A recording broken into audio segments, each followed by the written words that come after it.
Now, there was a Speakers Forum this morning at Parliament buildings, and Timothy Otieno was there, and he tells us what happened. Timothy. Good afternoon, Najma. Yes, indeed, there was a Speakers Forum that involved, of course, media stakeholders in the Kenya media industry. Of course, members of the Editors Guild were represented, as well as members of the Media Owners Association. Now, basically, what the forum was it was conducted as a prelude to a Parliament week that is set to begin next week from the 21st of September all the way to the 25th. Now, there are a lot of activities involved in the Parliamentary Media Week, and this is the second time actually it's going to be held. There was the first one last year, but basically, in case there's somebody who may not know what the Parliamentary Week entails, it's basically a week where the public are invited into Parliament so they can understand and know more about what happens inside the Parliament buildings. Like, for instance, on Monday, the first day of the Parliamentary Week, there will be a public lecture at Kenyatta University, and the speakers in that lecture will be speakers of both houses. That's the National Assembly Speaker Justin Muturi, as well as the Senate Speaker Ekwe Ethuro. Also, in that week, I think on Thursday, there will be some games between the National Assembly and the County Assembly officials at Nyayo Stadium. So perhaps if you want to see how your parliamentarians are faring in terms of their football, netball skills, as well as volleyball and tug of war, Nyayo Stadium is the place to be next week, Thursday. But aside from that, there were some pertinent issues that the media presented to Parliament during the breakfast meeting. And one of them that stood out for was, Najma, the issue on the Powers and Privileges Bill that is actually being discussed in Parliament. And in fact, the Speaker for the National Assembly, Justin Muturi, immediately after the breakfast flew to Mombasa to meet the committee in charge of that bill to discuss issues. But particularly the media had issues with clause 27 of the Powers and Privileges Bill that says that the medias need to seek authority from either the House Speaker or the chairman of a committee before broadcasting committee proceedings live to Kenyans. Of course, the media owners as well as members of the Editors Guild are concerned about this particular clause because they say it stifles media freedom and the right for the public to know. Another clause in the same bill for the Powers and Privileges bill is the one, clause 34 and clause 35, that talk about the defamation of Parliament. If you can remember well, Najma, there was this issue where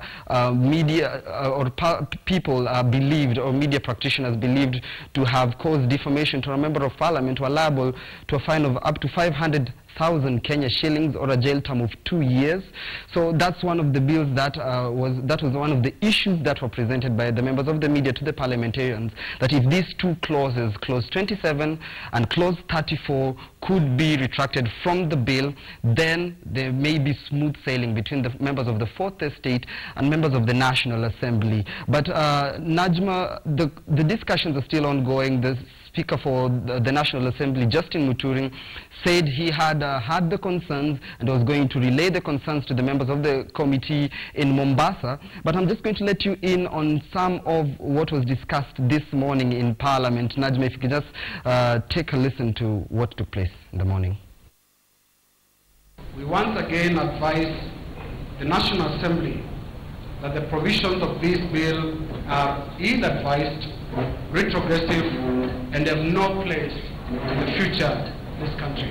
Primarily, it seeks to shield Parliament from public scrutiny by introducing a crime of defamation of Parliament, and criminalize the publishing of what in the eyes of the Speaker or committee chairman would amount to be false or scandalous libel on Parliament.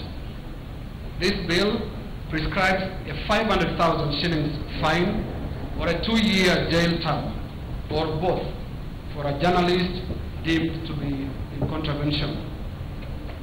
The purpose of this is to intimidate journalists and prevent them from reporting issues such as bribery scandals that are said to influence decisions of parliamentary committees right here. Honorable Speakers, we want to dissuade this National Assembly from this journey of futility. I refer Kainan and the National Assembly back to the supremacy of the document that governs all of us.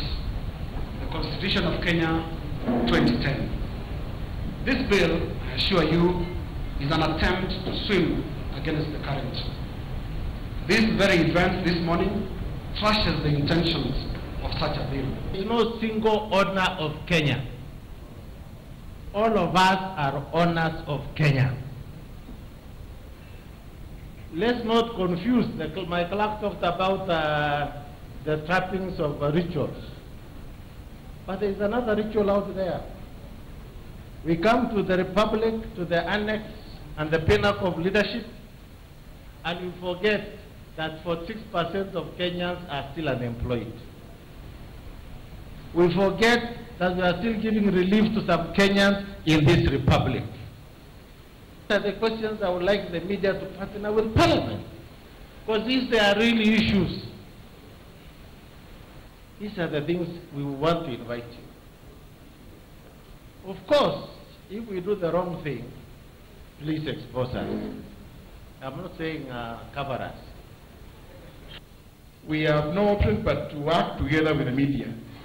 We cannot run away from the media ourselves. It is not possible. And the media, not cooperate. You see, yeah, the media has to work with us, because they do, what they do is to inform the public about us. So in fact, you know, it is, but see, it also behoves us to set certain standards. And once we do so, they must not be hidden.